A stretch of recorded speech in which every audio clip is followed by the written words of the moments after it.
Chapter 9 In the Witch's House.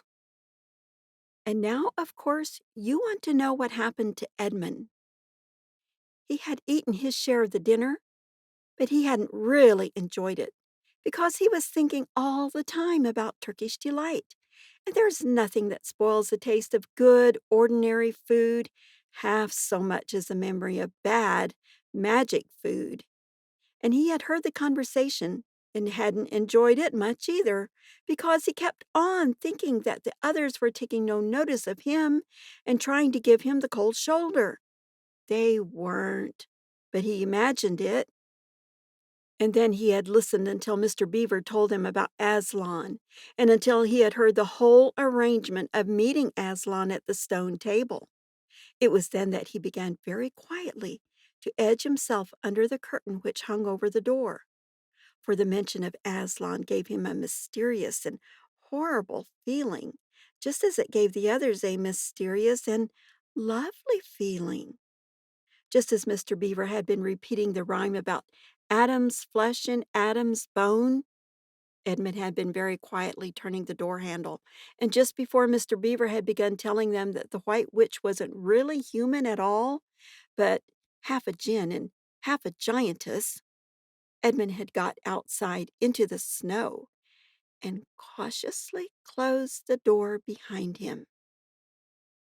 You mustn't think that even now Edmund was quite so bad that he actually wanted his brother and sisters to be turned into stone.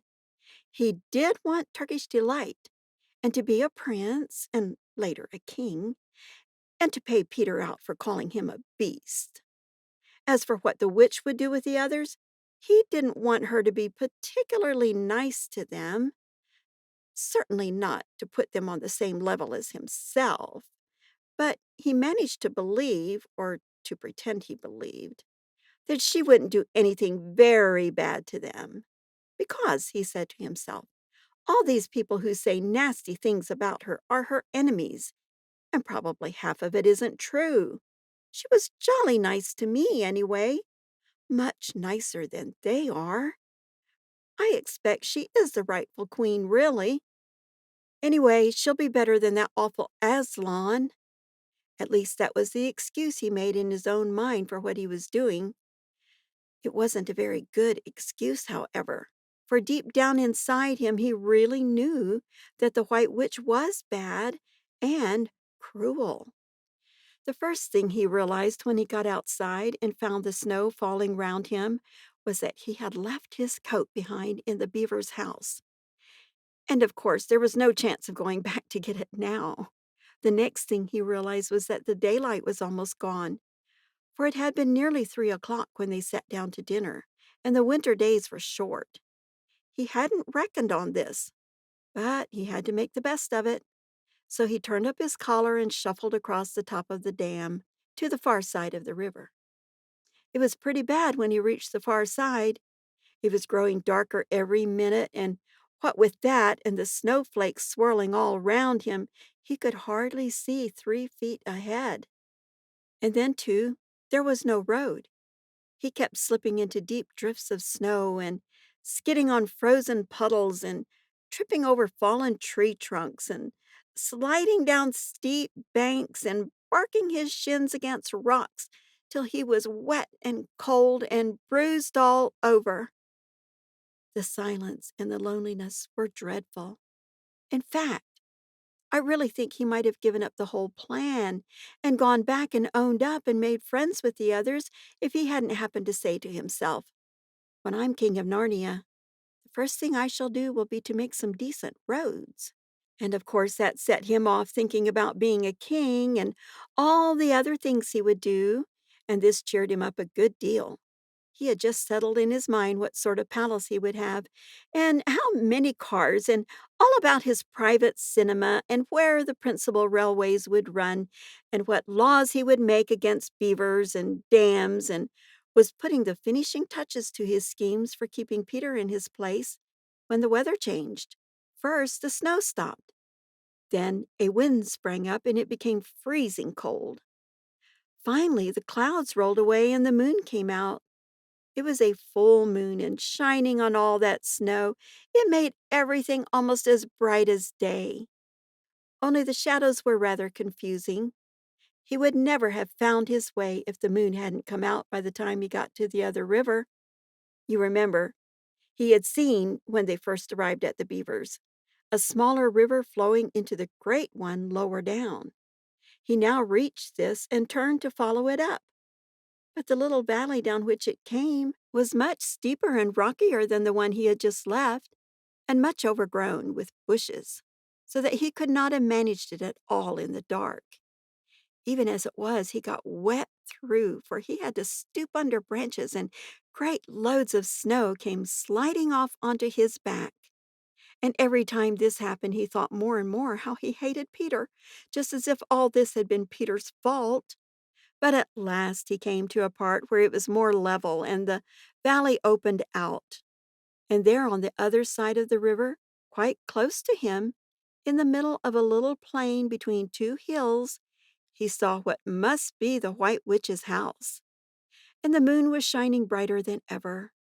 The house was really a small castle. It seemed to be all towers, little towers with long pointed spires on them, sharp as needles. They looked like huge dunces' caps, and they shone in the moonlight, and their long shadows looked strange on the snow. Edmund began to be afraid of the house, but it was too late to think of turning back now. He crossed the river on the ice and walked up to the house. There was nothing stirring, not the slightest sound anywhere.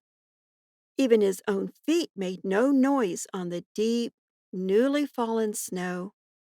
He walked on and on, past corner after corner of the house, and past turret after turret to find the door.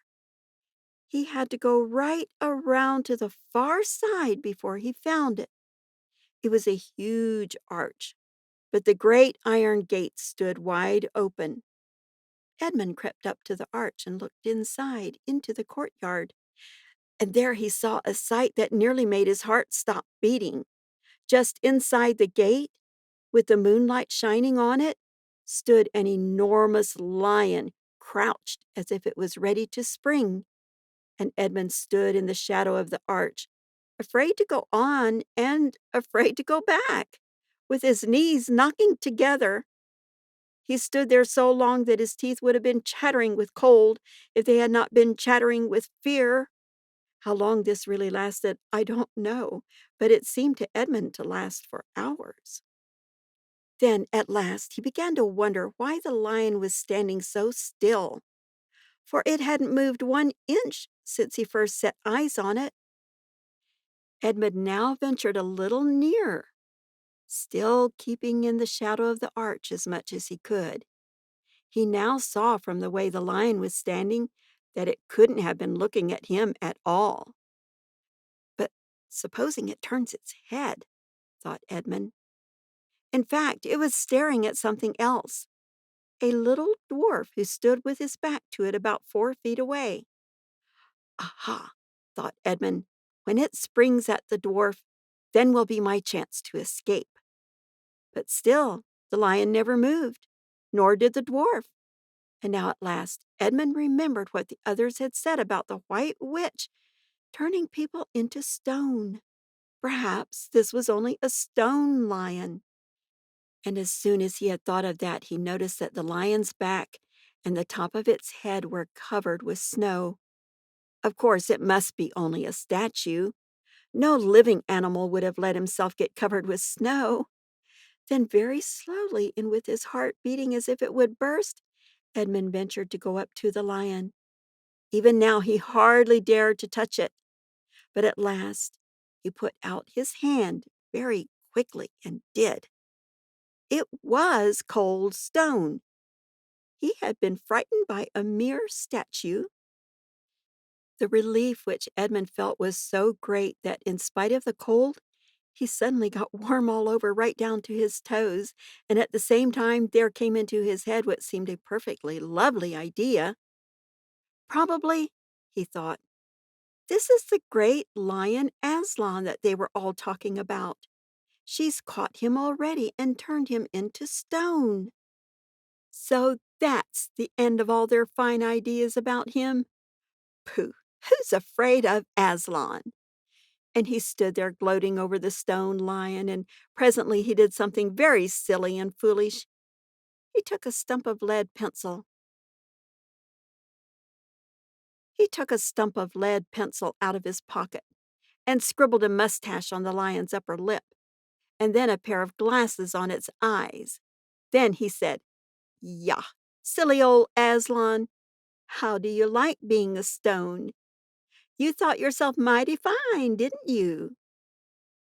But in spite of the scribbles on it, the face of the great stone beast still looked so terrible and sad and noble. Staring up in the moonlight, Edmund didn't really get any fun out of jeering at it.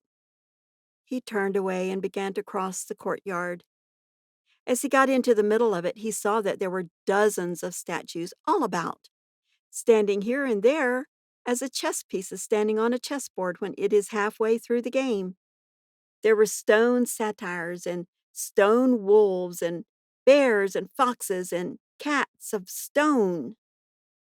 They all looked so strange, standing there perfectly lifelike and also perfectly still in the bright, cold moonlight, that it was eerie work crossing the courtyard.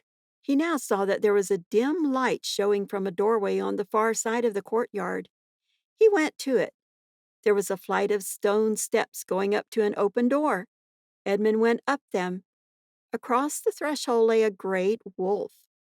It's all right," he kept saying to himself. "It's only a stone wolf, it can't hurt me." And he raised his leg to step over it. Instantly the huge creature rose with all the hair bristling along its back, opened a great red mouth, and said in a growling voice, "Who's there? Who's there? Stand still, stranger, and tell me who you are."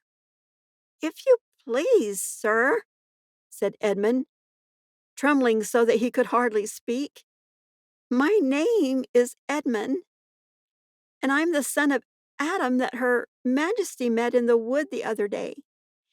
And I've come to bring her the news that my brother and sisters are now in Narnia, quite close, in the beaver's house.